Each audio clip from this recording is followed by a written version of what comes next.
The billionaire's son had only 3 months to live, but when the poor little girl heard about it, what she did next left the powerful man completely speechless and in tears.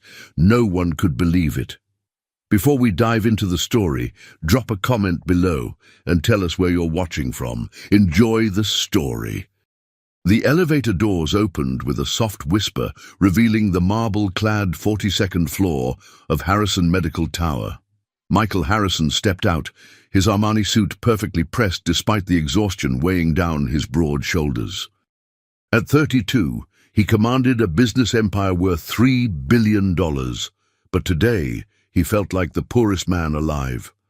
"Mr. Harrison," Dr. Patricia Chen greeted him with that careful expression doctors wore when delivering devastating news. "Thank you for coming in so quickly." Michael's heart hammered against his ribs as he followed her down the pristine hallway.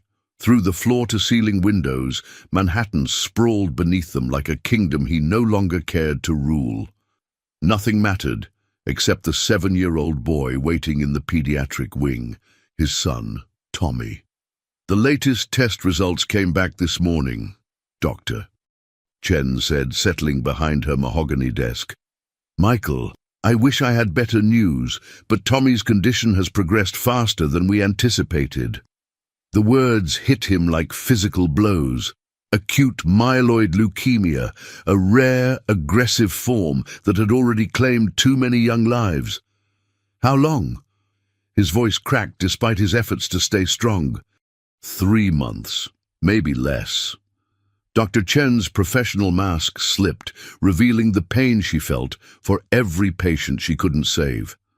"We've exhausted every conventional treatment.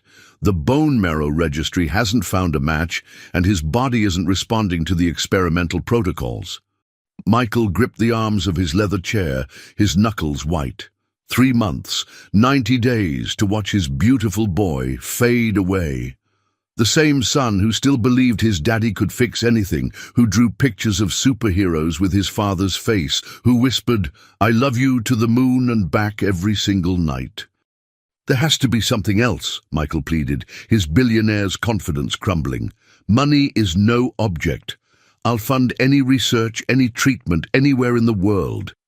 Dr. Chen shook her head slowly. "Michael, sometimes medicine has limits that even unlimited resources can't cross." 2 hours later, Michael sat in his Bentley outside St. Mary's Children's Hospital, unable to face going home to his empty mansion. His wife Sarah had left 6 months ago, unable to cope with Tommy's diagnosis. "I can't watch him die," she'd sobbed, before disappearing into a new life in California. Now it was just Michael and Tommy against the world, and the world was winning.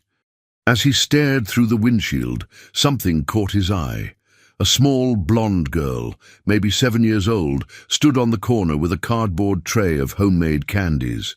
Her clothes were worn but clean, her shoes held together with duct tape. Despite the October chill, she smiled brightly at every passerby, her voice carrying across the street. "Fresh candy. Help a girl save for school supplies." Michael watched her for 10 minutes, mesmerized by her relentless optimism. Even when most people walked past without acknowledging her existence, she never stopped smiling. There was something familiar about her determination, something that reminded him of Tommy's own fierce spirit. But what could a poor street vendor possibly understand about his world of private jets and penthouse apartments? What could she know about the agony of watching your child slip away doctor by doctor, test by test, hope by hope?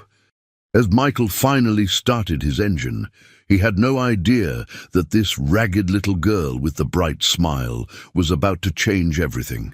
He didn't know that behind her cheerful exterior lay a heart that understood loss better than any child ever should. And he certainly couldn't imagine that within 24 hours, this same girl would make him an offer that would bring a grown billionaire to his knees. Lucy Martinez had been standing on that corner for 3 weeks now, ever since Mrs. Henderson from the apartment next door taught her how to make peppermint candies. At 7 years old, Lucy understood money in a way most children never should.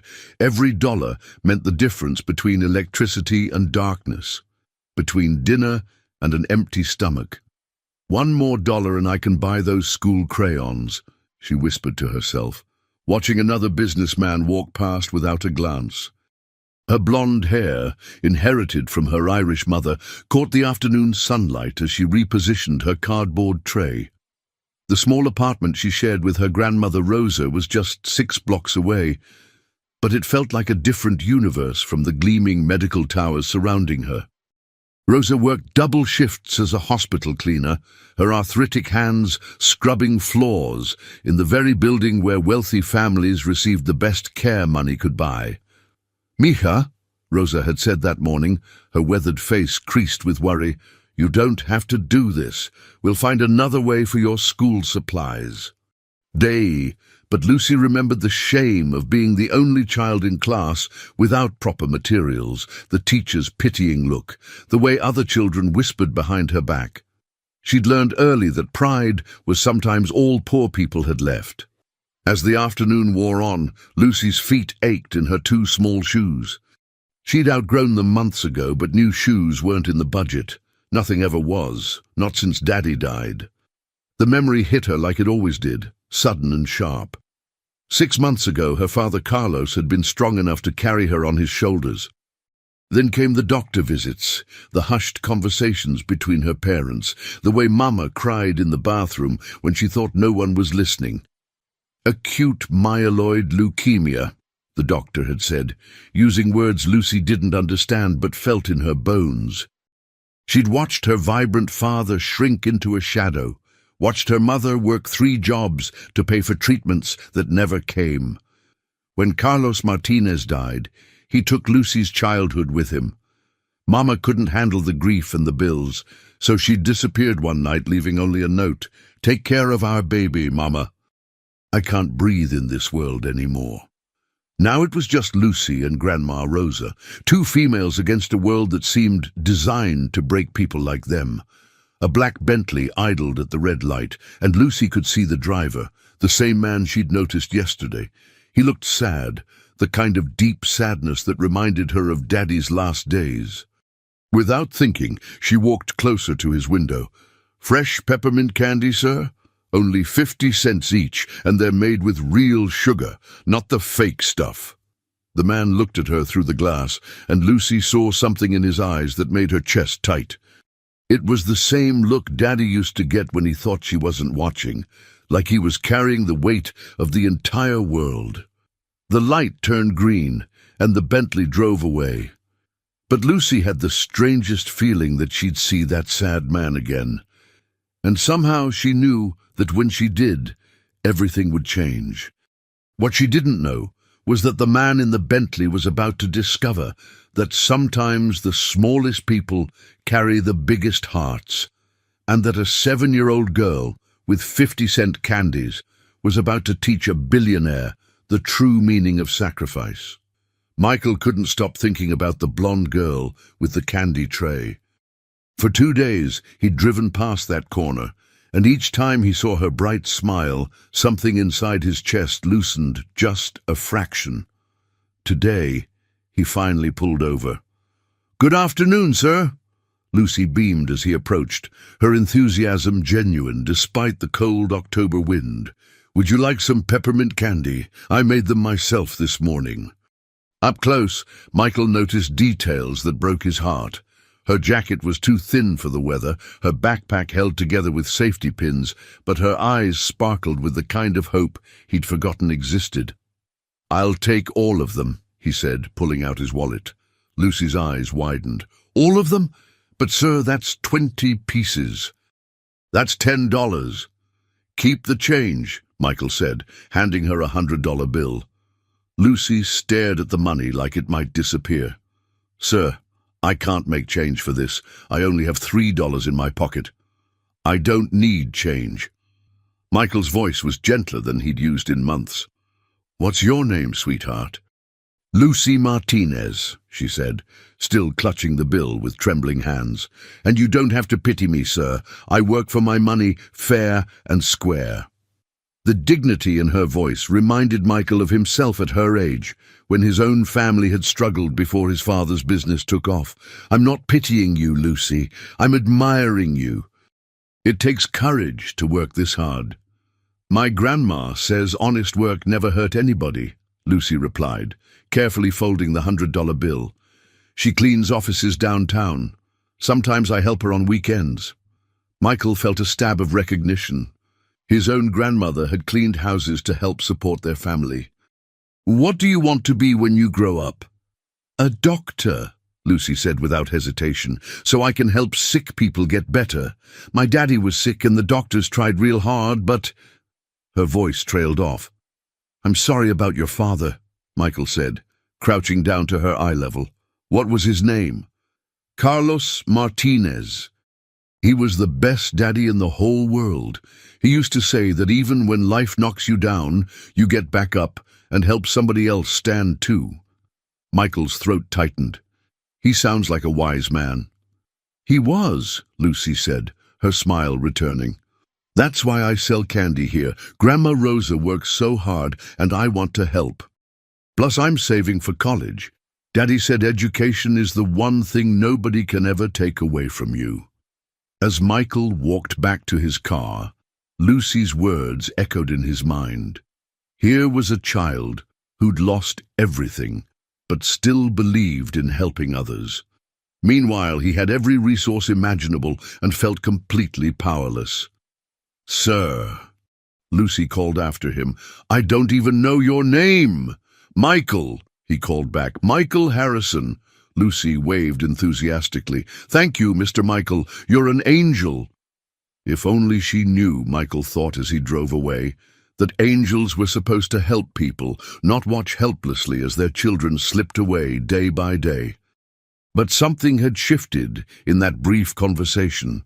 For the first time in months, Michael had felt something other than despair. This remarkable little girl had reminded him that courage came in all sizes, and that sometimes the people with the least had the most to give. Tomorrow he would learn just how true that was. Michael couldn't sleep that night. Lucy's words about wanting to become a doctor to help sick people kept circling through his mind. There was something about her determination, her pure heart, that reminded him of what he'd forgotten in his desperate fight to save Tommy. The next morning he found himself driving to that same corner again. Lucy was there, as always, setting up her candy tray with the careful precision of someone who took their work seriously. "Mr. Michael," she called out, her face lighting up. "You came back."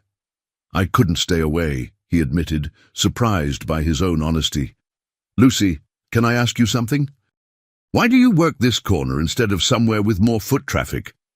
Lucy pointed toward the medical building. "Because of them," she said simply. "The people going in and out of that big hospital, they're scared. I remember being scared when Daddy was sick. Sometimes a smile and something sweet can make the scary feeling go away, even just for a minute." Michael's chest constricted. This 7-year-old girl had more wisdom about healing than most adults he knew. "That's very thoughtful of you. Daddy taught me that. When he was getting his treatments, he always brought extra candy for the other patients, said sharing sweetness doubled it." Lucy's eyes grew distant. "He was in that building for 3 months before he went to heaven." "Which building?" Michael asked, though something in his gut already knew the answer. "Harrison Medical Tower," Lucy said, pointing to the gleaming structure behind them. "The cancer floor.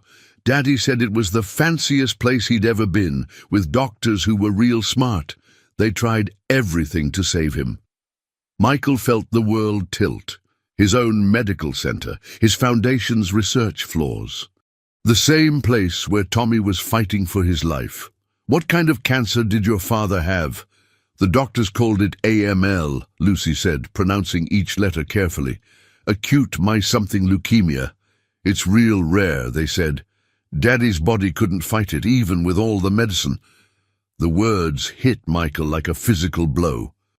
Acute myeloid leukemia, the exact same disease ravaging his son's small body. This brave little girl had watched her father die from the same illness that was stealing Tommy away. "Lucy," Michael said carefully, "I need to tell you something. I have a son who's very sick." "Oh no," Lucy said, her young face creasing with genuine concern. "What's wrong with him? He has the same disease your father had, AML. Lucy's candy tray slipped from her hands, peppermints scattering across the sidewalk. For a moment, she looked every bit as young and vulnerable as she was. Then, with the resilience that had carried her through unimaginable loss, she straightened her shoulders. "How old is your son?" she asked quietly. "7, just like you." Lucy nodded slowly, understanding passing between them like a current. "What's his name?" "Tommy. Thomas Michael Harrison." "Tommy," Lucy repeated, as if testing the name. "Is he scared?" Michael's voice broke. "Yes, we both are." Lucy began picking up her scattered candies, and Michael knelt to help her. As their hands touched, reaching for the same piece of peppermint, Lucy looked directly into his eyes. "Mr. Michael," she said with a seriousness that belonged to someone much older, "I think God brought us together for a reason." Michael wanted to tell her he'd stopped believing in God the day Tommy was diagnosed, but looking into Lucy's earnest face, filled with a faith that had survived the worst kind of loss, he found himself hoping she might be right. "Maybe he did," Michael whispered. Lucy smiled then, but it was different from her usual bright grin. This smile carried the weight of shared sorrow and the possibility of something more. "Tomorrow," she said, "I want to tell you a story about something my daddy said before he died. Something important." As Michael drove home that evening, he couldn't shake the feeling that tomorrow would change everything. He had no idea how right he was. Michael barely slept that night. Every time he closed his eyes, he saw Lucy's face when she'd learned about Tommy's illness. There had been something in her expression, a flicker of recognition, as if she'd been waiting for this moment. At 10 the next morning, he was back at her corner. Lucy was there, but her usual bright energy seemed subdued. Her candy tray sat beside her, but she wasn't calling out to passers-by. "Lucy, are you all right?" She looked up at him, with eyes that held too much knowledge for a 7-year-old. "Mr. Michael, I need to tell you about the last thing my daddy said to me." Michael sat down on the concrete beside her, not caring about his expensive suit. "I'm listening." "It was 2 days before he died," Lucy began, her voice steady but soft. "The doctors said he didn't have much time left. I was sitting next to his bed, and he was so weak he could barely talk." Michael's throat tightened, remembering his own father's last days. He took my hand and said, "Lucy, baby, Daddy's going to have to go away soon, but I need you to promise me something." I said I'd promise him anything. Lucy paused, wiping her nose with the back of her hand. "What did he ask you to promise?" "He said, if you ever meet another child who has what Daddy has, and if there's anything you can do to help them, you have to try, even if it's scary, even if it seems impossible, because love is the only thing stronger than this sickness." Michael felt his chest constrict. "Lucy, I promised him," she continued. "I didn't really understand what he meant then, but now I do." She turned to face him fully. "Mr. Michael, I want to help Tommy." "Sweetheart, that's very kind, but no, you don't understand." Lucy's voice carried a determination that stopped his words. "Daddy told me something else that last day, something the doctors told him." Michael waited, sensing they were approaching something enormous. He said the doctors explained that if someone in his family had been a match for him, they could have done something called a bone marrow transplant. But Mama and me, we weren't matches. The doctors looked everywhere, but they couldn't find one. "Lucy, where are you going with this?" Lucy stood up, her small frame somehow seeming larger. Yesterday, after you left, I went to see Grandma Rosa at the hospital. I told her about Tommy, and I asked her to help me understand something. What did you ask her? I asked her if kids could be bone marrow donors. And she said yes, if they're healthy and if they're a match. Lucy's eyes blazed with purpose. Mr. Michael, I want to get tested to see if I can help Tommy. Michael's world stopped. Lucy, no, absolutely not. I can't ask you to. You're not asking, I'm offering. Lucy's voice carried the same authority her father must have had. Daddy died because nobody could help him. But maybe I can help Tommy. Maybe that's why God let me meet you. Lucy, bone marrow donation is a serious medical procedure. It's painful, and there are risks. Is Tommy going to die without it? The question hung between them like a blade. Michael couldn't lie to her, not when she was offering something so profound. The doctors say he has 3 months. Then we don't have time to waste, Lucy said with breathtaking simplicity. My daddy couldn't be saved, but maybe Tommy can be. Maybe all that sadness can turn into something good. Michael stared at this extraordinary child, this 7-year-old who was offering to endure pain to save a boy she'd never met. Lucy, I need you to understand what you're saying. Bone marrow donation involves needles, surgery, recovery time. Mr. Michael, Lucy interrupted, did you know that when my daddy was dying, he was more worried about me and Mama than about himself? He said that's what love does. It makes you brave for other people. Michael felt tears he'd been holding back for months finally break free. Your father raised an incredible daughter. So I can get tested? Lucy asked, bouncing slightly on her toes with nervous energy. Lucy, even if you wanted to, the chances of you being a match are... But there's a chance. Michael looked into her hopeful face and felt something he hadn't experienced in months. The possibility of a miracle. There's a chance. Lucy clapped her hands together. Then let's find out. When can we do the test? As Michael looked at this brave, generous child who was willing to undergo medical procedures to save his son, he realized that sometimes angels appeared in the most unexpected forms, and sometimes they came carrying peppermint candies and hearts big enough to change the world. I'll call the hospital right now, he said, his voice thick with emotion he could no longer contain. Dr. Patricia Chen stared at Michael across her desk, her expression a mixture of shock and professional concern. Michael, are you absolutely certain about this? You're asking me to test a 7-year-old girl who has no family connection to Tommy. I've never been more certain of anything in my life, Michael replied, his hand resting protectively on Lucy's shoulder. She sat beside him in the oversized leather chair, her feet dangling, but her posture radiating determination. Hello, Dr. Chen, Lucy said politely. Mr. Michael told me you're the doctor taking care of Tommy. Thank you for trying to help him. Dr. Chen's expression softened as she looked at Lucy.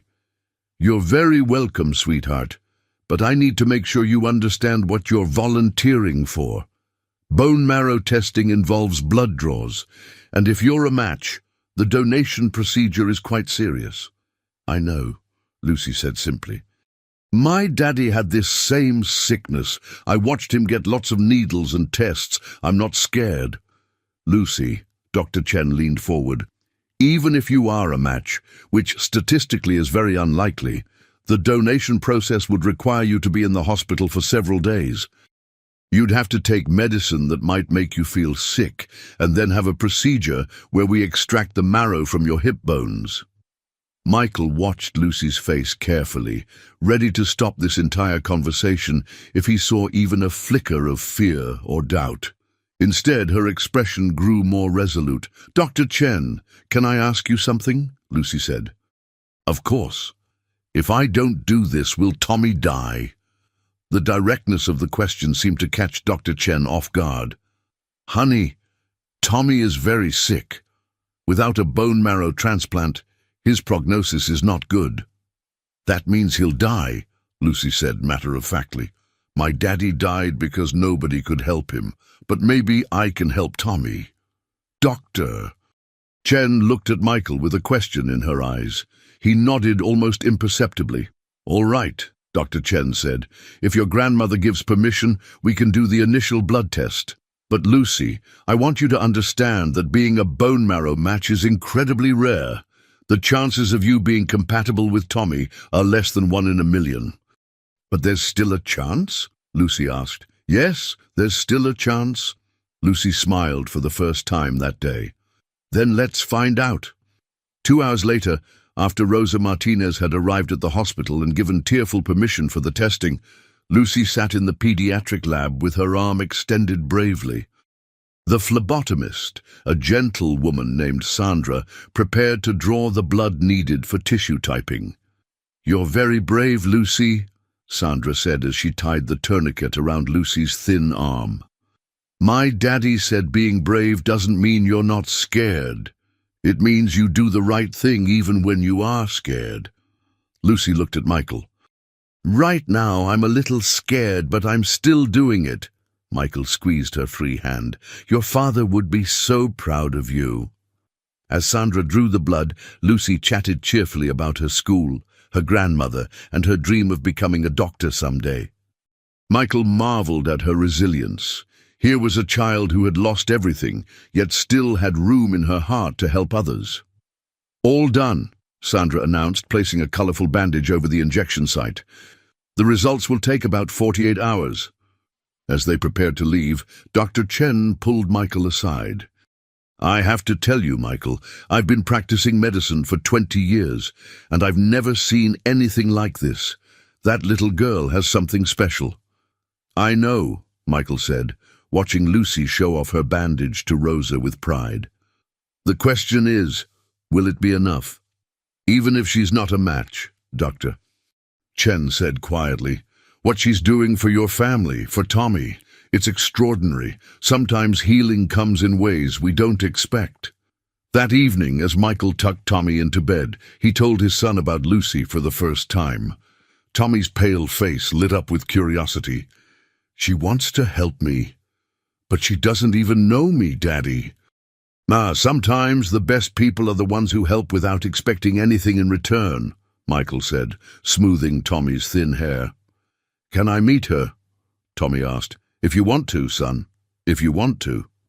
As Tommy drifted off to sleep, Michael stood by the window of their penthouse, looking down at the city lights. Somewhere out there, a little girl with the heart of a warrior was sleeping too, having done something that most adults wouldn't dream of attempting. In 48 hours, they would know if Lucy Martinez was Tommy Harrison's miracle. But Michael already knew that regardless of the test results, this brave child had already changed their lives forever. The question was, would science catch up to the miracle of her heart? The call came at 6:47 a.m. on a Tuesday morning. Michael's phone buzzed on his nightstand, dragging him from a restless sleep. Dr. Chen's name flashed on the screen, and his heart immediately began racing. "Michael, Doctor." Chen's voice was carefully controlled, but he could hear something underneath, excitement mixed with disbelief. "I need you to come to the hospital immediately and bring Lucy." "The results are in." Michael's mouth went dry. "Yes, and Michael, you're going to want to sit down for this conversation." 30 minutes later, Michael and Lucy sat in Dr. Chen's office, Rosa's weathered hand gripping her granddaughter's shoulder. Lucy's legs swung nervously from the adult-sized chair, but her chin remained raised with characteristic determination. "Lucy," Dr. Chen began, "we ran your blood work through every test we have. We checked it 3 times because the results were so unprecedented." Michael's chest felt tight. "Just tell us, Doctor. Lucy is not just a match for Tommy. She's a perfect match. 10 out of 10 markers align perfectly. In 20 years of practice, I've never seen compatibility this precise between unrelated donors." The room fell into stunned silence. Rosa crossed herself and whispered a prayer in Spanish. Lucy looked confused. "What does that mean?" Lucy asked. "It means," Dr. Chen said gently, that your bone marrow could save Tommy's life. The compatibility is so perfect that his body would accept your donation as if it were his own. Lucy's face lit up like sunrise. Really? I can help him? But, Dr. Chen continued, and Michael heard the warning in her tone, this is where things get complicated. Lucy, your age presents some unique challenges. The hospital's ethics board will need to approve the procedure. There will be psychological evaluations, additional medical tests, and legal requirements. How long will all that take? Michael asked, his relief already turning to anxiety. 2 to 3 weeks, minimum, maybe longer. Michael's heart sank. Tommy doesn't have 3 weeks to wait for bureaucratic approval. I understand your urgency, Doctor. Chen said, I'm going to expedite everything I can. But Michael, there's something else, something I discovered when I was reviewing Lucy's medical history. What? Rosa asked, her voice tight with sudden worry. Lucy, when was your last doctor's visit? Lucy shrugged. A long time ago. We can't afford doctors unless it's really bad.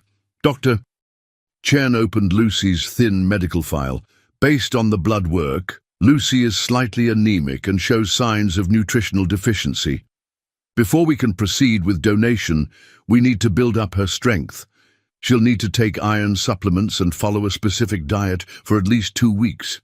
Whatever she needs, Michael said immediately. Money is no object. Mr. Michael, Lucy interrupted, you don't have to. Yes, I do, Michael said firmly. Lucy, you're offering to save my son's life. Let me take care of you. Rosa wiped her eyes. Mihia, this man is offering to help us. Maybe it's okay to accept kindness sometimes. As they left the hospital that morning, Lucy tugged on Michael's sleeve. Can I meet Tommy now? I want to tell him we're going to fight this sickness together. Michael looked down at this extraordinary child who had just learned she held his son's life in her small hands and felt his throat tighten with emotion. Yes, Lucy. I think it's time you two met. But as they walked toward the elevator that would take them to the pediatric oncology ward, Michael couldn't shake Dr. Chen's warning about the ethics board and legal complications. In his world of billion-dollar deals, he'd learned that the most dangerous obstacles were often the ones that came wrapped in bureaucracy. He had no idea how right he was about to be. Tommy Harrison sat propped up in his hospital bed, his Star Wars pajamas hanging loose on his thin frame. His once thick brown hair had fallen out months ago, but his eyes still sparkled with the curiosity that had defined him since birth. Daddy said someone wants to help me, Tommy said as Michael entered with Lucy and Rosa. Is that her? Lucy stepped forward, suddenly shy. Meeting the boy she was trying to save felt bigger than any blood test or doctor visit. Hi, Tommy, I'm Lucy. You're littler than I thought you'd be, Tommy said with 7-year-old honesty. I'm the same age as you, Lucy replied, moving closer to his bed. Your daddy told me you like superheroes. Tommy's eyes lit up. I love them, do you? My favorite is Wonder Woman because she's brave, and she helps people even when it's scary. Lucy pulled a slightly crumpled comic book from her backpack. I brought you something. Tommy accepted the worn copy of Wonder Woman, Champion of Hope, with reverent hands. This is yours? It was my daddy's when he was little. He gave it to me before he went to heaven. Lucy's voice remained steady. I want you to have it. Michael watched the interaction with a tight throat. 2 children who had faced impossible circumstances, connecting over a superhero story. There was something profoundly right about the moment. Your daddy went to heaven? Tommy asked, his voice gentle. Yeah, he had the same sickness you have, but the doctors didn't find anyone to help him in time. Lucy sat on the edge of Tommy's bed. That's why I want to help you, so you don't have to go to heaven yet. Tommy studied Lucy's face with the seriousness that sick children develop too early. Aren't you scared? Daddy said helping me would hurt. A little bit, Lucy admitted. But you know what my daddy told me? He said being brave doesn't mean you're not scared. It means you do the right thing anyway. That's exactly what my daddy tells me about getting treatments, Tommy said, his eyes widening with recognition. See, our daddies are smart. Lucy grinned. Want to see something cool? She pulled out her phone, an ancient flip phone Michael had bought her the day before so they could stay in contact. My grandma Rosa taught me how to make the best paper airplanes. Want to learn? For the next hour, Michael and Rosa watched as Lucy and Tommy folded newspaper into increasingly elaborate flying machines. Tommy laughed more than he had in months, and Lucy seemed to forget about her own fears in the joy of making a new friend smile. Lucy, Tommy said as they tested their latest creation, after you help me get better, will you still be my friend? Forever and always, Lucy promised. We're going to beat this sickness together, and then we're going to have so many adventures.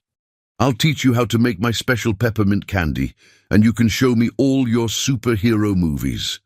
Really? Even the scary ones? Especially the scary ones. Remember, I'm not afraid of being brave. As visiting hours ended, Tommy hugged Lucy goodbye, a careful, gentle hug that acknowledged his fragility but celebrated their newfound friendship. Tommy, Lucy whispered in his ear, I promise you're going to be okay. My daddy watches over me from heaven, and now he's going to watch over you too. In the elevator going down, Michael finally spoke.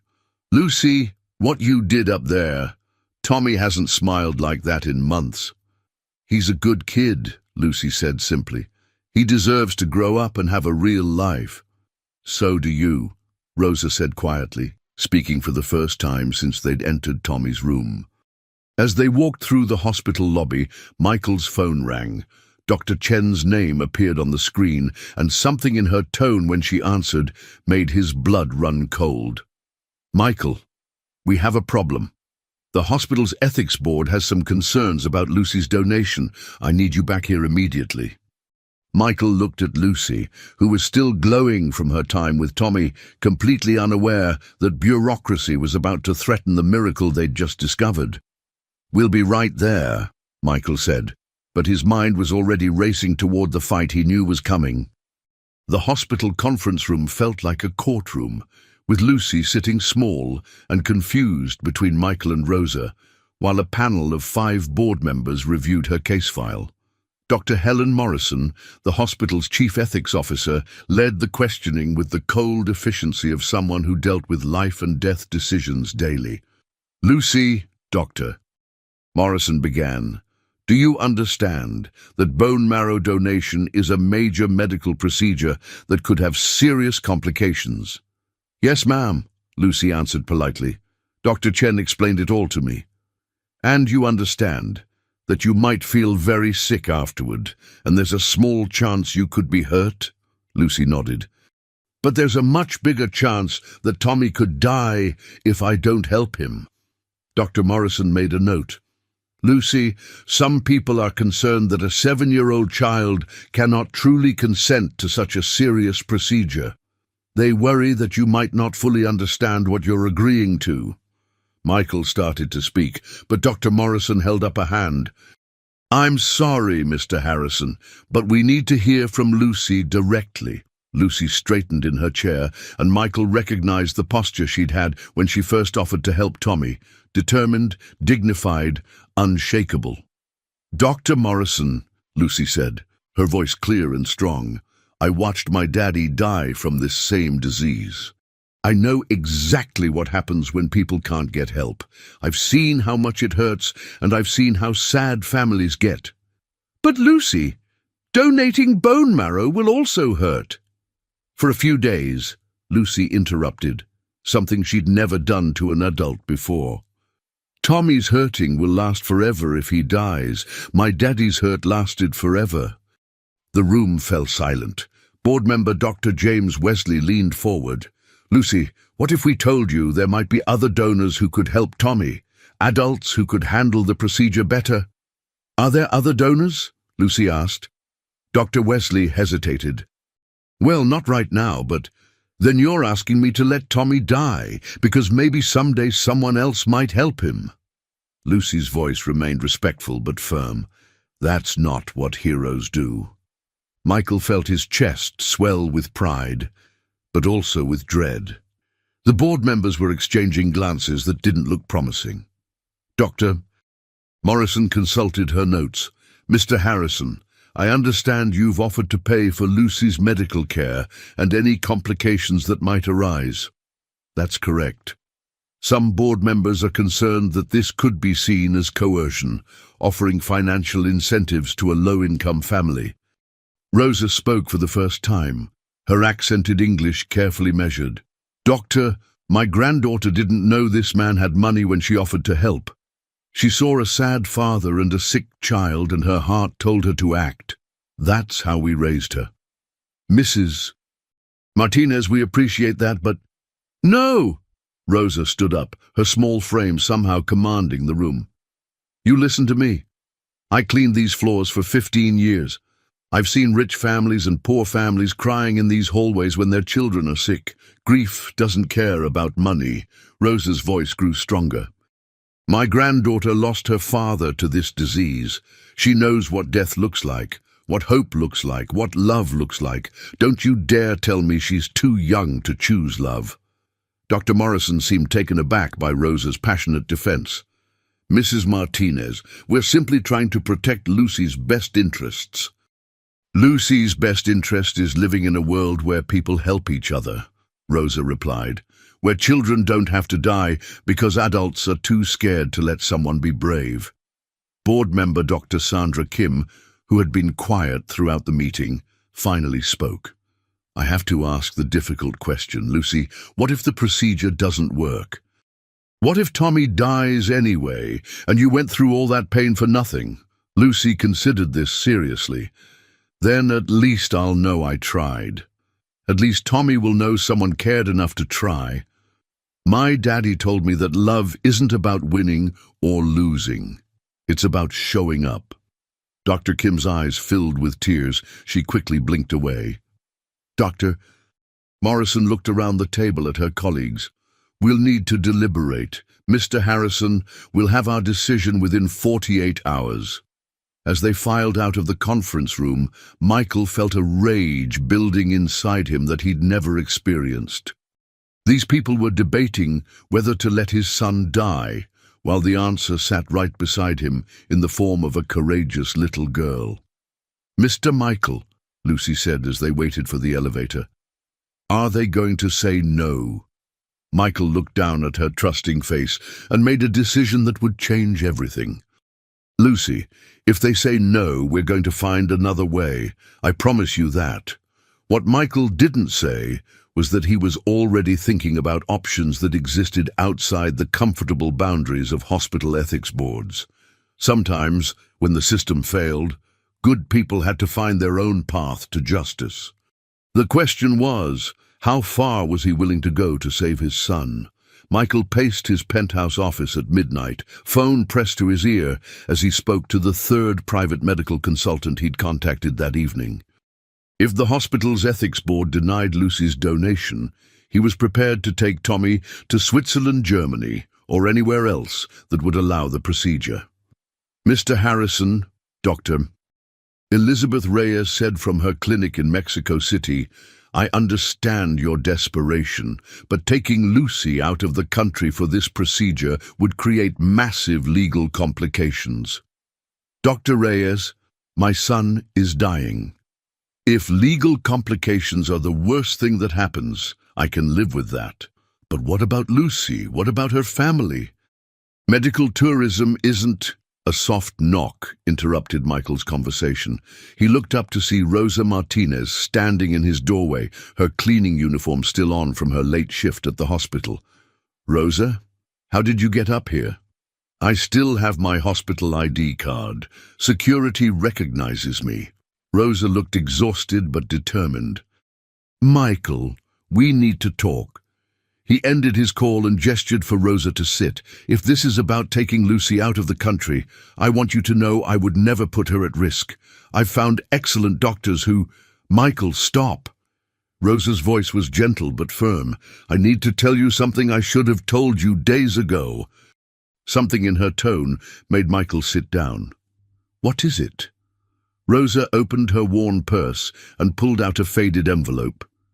"When Lucy's father was dying, he made me promise to give this to someone someday, someone who would understand." "I don't follow." Carlos was delirious near the end, talking about things that didn't make sense. But one day, he wrote this letter. He said it was for the father of another sick child, someone he'd never met but somehow knew existed. Michael stared at the envelope, his name written in shaky handwriting. "To the father who loves his son as much as I love Lucy." "Rosa, how could he have known?" "Just read it," Rosa whispered. Michael opened the envelope with trembling hands. Inside was a single sheet of paper covered in the careful script of a dying man. "To the father reading this letter, my name is Carlos Martinez, and I am dying from AML. As I write this, my 7-year-old daughter Lucy is asleep in the chair next to my hospital bed, still believing her daddy might get better. I don't know your name or your son's name, but I know you exist.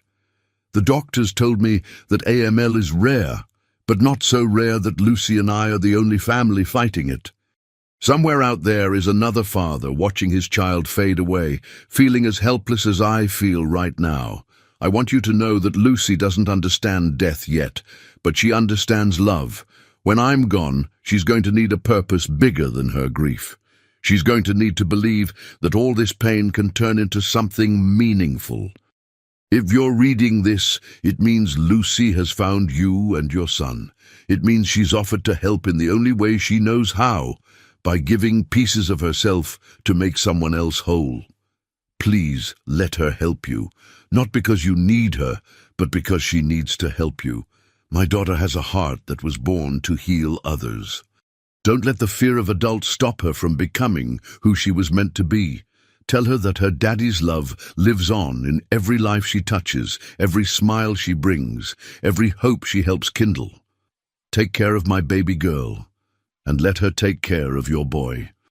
With love from one father to another, Carlos Martinez." Michael's vision blurred as he finished reading. He looked up at Rosa, who was crying silently. "He wrote this before he ever met us," Michael said, his voice breaking. "Before Lucy ever sold candy on that corner. Carlos always said he could sense things others couldn't," Rosa replied. "The nurses thought it was the medication, but I knew better. He had a gift." "Rosa, this changes everything. This letter proves Lucy's decision isn't impulsive or coerced. Her own father anticipated this moment." "More than that," Rosa said, standing up. "It proves that some things are meant to be. Some connections go deeper than chance." Michael clutched the letter to his chest. "I'm taking this to the ethics board tomorrow. They can't argue with a dying father's wishes." "But Michael," Rosa said as she reached the door, "what if they still say no?" Michael looked out at the city lights, thinking of Lucy's brave face and Tommy's fading strength. "Then we proceed anyway. Some things are too important to leave to committees." As Rosa left, Michael read Carlos's letter again. Tomorrow, he would present this final piece of evidence to the ethics board. But tonight, he finally understood that this wasn't just about medicine or procedures or legal permissions. This was about a father's dying wish, a daughter's inherited purpose, and the mysterious ways that love could transcend death itself. The question was, would it be enough to save them all? The emergency session of the hospital ethics board convened at 7 a.m. sharp. Michael sat with Lucy, Rosa, and a lawyer he'd hired overnight. Carlos's letter displayed on the conference table like a sacred text. Dr. Morrison read the letter aloud to the assembled board members, her professional composure cracking slightly as she reached Carlos's final words about love transcending death. "This is certainly moving, Doctor," Morrison said when she finished. "But Mr. Harrison, a letter from a deceased parent doesn't override our medical and legal obligations." "Dr. Morrison," Lucy spoke up, her voice clear in the hushed room. "May I say something?" "Of course, dear." Lucy stood up, somehow looking both very young and incredibly mature. "I've been thinking about what everyone's been saying about me being too little to make this choice." The board members leaned forward. "When my daddy was sick, I watched him make brave choices every single day. He chose to keep fighting even when it hurt. He chose to stay positive for me and Mama even when he was scared. He chose to write that letter even when his hands could barely hold a pen." Lucy's voice grew stronger. "Nobody told him he was too sick to make those choices. Nobody said he was too scared or too sad to know what was right. He made those choices because that's what love does. It helps you choose to help others even when you're hurting." And board member Dr. Kim wiped her eyes. "Lucy, that's beautiful, but—" "I'm not finished," Lucy said politely but firmly. "You keep talking about protecting me from making a choice I might regret. But what about protecting me from not making this choice?" The room fell silent. "If Tommy dies because you wouldn't let me help him, I'll have to live with that forever. I'll have to know that I could have saved my friend, but grown-ups wouldn't let me be brave." Lucy's voice cracked slightly. "That would hurt way more than any medicine or needles ever could." Dr. Wesley cleared his throat. "Lucy, what if we told you that we found another potential donor, an adult who could help Tommy?" Michael's head snapped up. "What? Who?" Dr. Morrison consulted her notes. "Yesterday evening we received notice that a 34-year-old man in Los Angeles tested positive as a potential match for Tommy. He's agreed to donate if needed." Michael felt the world tilt. How close a match? 8 out of 10 markers. It's good, but not as perfect as Lucy's match. "But it's an adult," Dr. Wesley added. "Less risk, fewer legal complications." Lucy looked stricken. "You found someone else?" "Honey," Dr. Morrison said gently, "this means you don't have to go through the procedure. You've done your part just by offering." "No!" Lucy said, her voice rising. "You don't understand. Tommy is my friend. I promised him we'd fight this together. You can't just replace me with some stranger." Michael studied the board members' faces and recognized the strategy. They'd found a way to deny Lucy's donation while appearing to protect her interests. "What's the success rate difference?" Michael asked. Dr. Morrison hesitated. "Lucy's perfect match would give Tommy a 94% chance of successful engraftment. The adult donor would provide about 78%. So you're asking me to choose a lesser chance of saving my son's life to avoid paperwork complications," Michael said, his voice deadly quiet. "Mr. Harrison, a 78% success rate is still very good." "Dr. Morrison," Michael stood up, "if this were your child, would you choose 78% when 94% was available?" The question hung in the air like a challenge. Lucy tugged on Michael's sleeve. "Mr. Michael, what if we let the other man donate, and it doesn't work? Then would they let me try?" Dr. Morrison shook her head. "Lucy, if the first transplant fails, Tommy would be too weak for a second attempt. There's only one chance." "Then it has to be me," Lucy said with devastating simplicity, "because I'm the best chance." The board members looked at each other, the weight of their decision visible on their faces. "We need 5 more minutes to deliberate," Dr. Morrison announced. As the board members huddled in whispered conversation, Lucy slipped her small hand into Michael's. "Mr. Michael, whatever they decide, I want you to know something." "What's that, sweetheart?" "My daddy didn't write that letter just for you. He wrote it for me, too. He wanted me to know that when I found you and Tommy, I'd found my purpose." Lucy's eyes shone with unshed tears. "Even if they say no, I'll always be glad I tried to help." Michael squeezed her hand, knowing that in 5 minutes their lives would change forever, one way or another. Dr. Morrison cleared her throat. "We've reached our decision." "Doctor—" Morrison's hands trembled slightly as she looked at Lucy's determined face. After extensive deliberation, the board has voted unanimously to approve Lucy Martinez as Tommy Harrison's bone marrow donor. The room erupted. Rosa burst into tears. Michael felt his knees nearly buckle, and Lucy simply smiled, the same bright, determined smile she'd worn when selling candies on the street corner. However, Dr. Morrison continued, we have conditions. Lucy will have the finest pediatric team in the country monitoring her every moment, Mr. Harrison. Your foundation will fund a new protocol for pediatric bone marrow donation that ensures no child donor faces unnecessary risks. And Lucy, she looked directly at the little girl, you'll have the right to change your mind at any point, no questions asked. I won't change my mind, Lucy said confidently. Tommy and I made a promise to fight this together. 3 days later, in adjoining operating rooms at Harrison Medical Center, 2 7-year-olds prepared to make medical history. Lucy lay on her hospital gurney, no longer the nervous child who'd sold candies for school supplies, but a young hero about to save a life. Are you scared, Mija? Rosa whispered, holding Lucy's hand as the anesthesia team prepared her. A little bit, Lucy admitted. But Daddy's with me. I can feel him.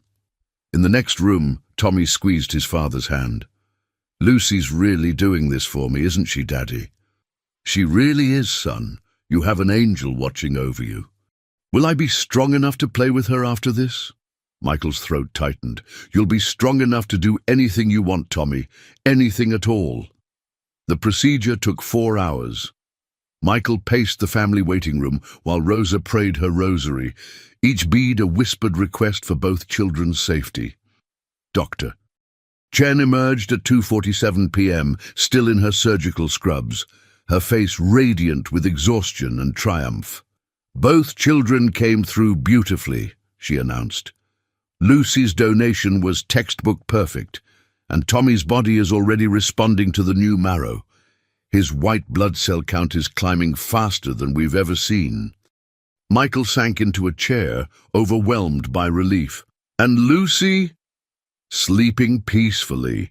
She'll be sore for a few days, but she's already asking when she can see Tommy. 2 weeks later, Tommy's room had been transformed into something resembling a carnival. Balloons covered every surface. Get-well cards from strangers across the country papered the walls, and Lucy sat cross-legged on his bed, teaching him to make paper airplanes while he regained his strength. "Look, Tommy!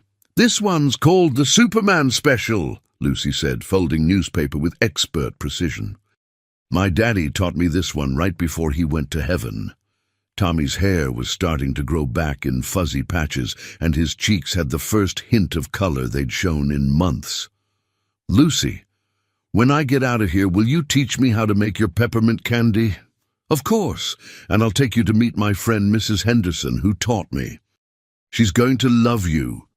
Michael watched from the doorway, marveling at how 2 children who'd faced the worst life could offer had found joy in paper airplanes and candy recipes. Dr. Chen appeared beside him. "His latest blood work is remarkable," she said quietly. "The engraftment is 100% successful. Tommy's body has accepted Lucy's marrow as if it were his own. In 6 months, he'll be completely healthy. And Lucy? Lucy is healing beautifully. But Michael, what those children have given each other goes far beyond medicine. They've given each other hope." 3 months later, on a crisp December morning, Michael stood in the grand ballroom of the Harrison Foundation headquarters. Before him sat 200 of the city's most influential philanthropists, gathered for the inaugural fundraiser for the Carlos Martinez Pediatric Bone Marrow Program. "Ladies and gentlemen," Michael began, 3 months ago my son was dying. Today, he's in the 4th grade, learning multiplication tables and complaining about homework like any normal 7-year-old. Gentle laughter rippled through the audience. "He's alive because a little girl with a $40 jacket and a heart worth more than all the money in this room decided that love was stronger than fear. Lucy Martinez taught me that sometimes the people with the least to give have the most to offer. In the front row, Lucy sat between Rosa and Tommy, wearing her first ever formal dress, a simple blue affair that made her eyes sparkle. Tommy, his hair now thick and healthy, held her hand as his father continued. Tonight, we launch a program that will ensure no child donor ever faces the bureaucratic obstacles Lucy encountered. But more than that, we celebrate the truth Lucy taught us all, that miracles don't come from money or medicine alone. They come from the willingness to sacrifice for someone else's tomorrow. The applause was thunderous, but Lucy barely noticed. She was whispering something to Tommy that made him giggle. Later, as the evening wound down, Michael found Lucy and Tommy on the foundation's outdoor terrace, pointing out constellations in the winter sky. "That one's Daddy's star," Lucy was saying, indicating a particularly bright point of light. "He told me he'd always watch over me from there." Maybe he's watching over me too now," Tommy said thoughtfully. "I know he is. That's what daddies do. They take care of all the kids they love." Michael approached quietly. "What are you two plotting out here?" "We're making plans," Tommy announced. "When we grow up, we're going to be doctors together. Lucy's going to specialize in bones, and I'm going to do hearts." "Hearts are important," Lucy agreed seriously. "Mine got bigger when I met you." Michael knelt beside them, looking up at the same stars. "You know what the best part is? Your father would be so proud of both of you." "Both fathers," Lucy corrected gently. "Your daddy and my daddy. They're probably friends up there, talking about how their kids are going to change the world." As they sat together under the December sky, a billionaire, a former street vendor, and a boy who'd been given the gift of tomorrow, Michael realized that Lucy had been right from the very beginning. Sometimes God did bring people together for a reason. Sometimes miracles came wrapped in peppermint candy and delivered by 7-year-old angels who understood that love was indeed the only force stronger than death. And sometimes the smallest hands carried the biggest hearts, proving that heroes came in all sizes, especially the ones brave enough to give pieces of themselves so others could live whole. 6 months later, Tommy Harrison hit his first home run in Little League. Lucy Martinez was in the stands, cheering louder than anyone, knowing that her father's final wish had come true. Love had indeed proven stronger than sickness, and 2 children had found their purpose in healing the world, one brave act at a time.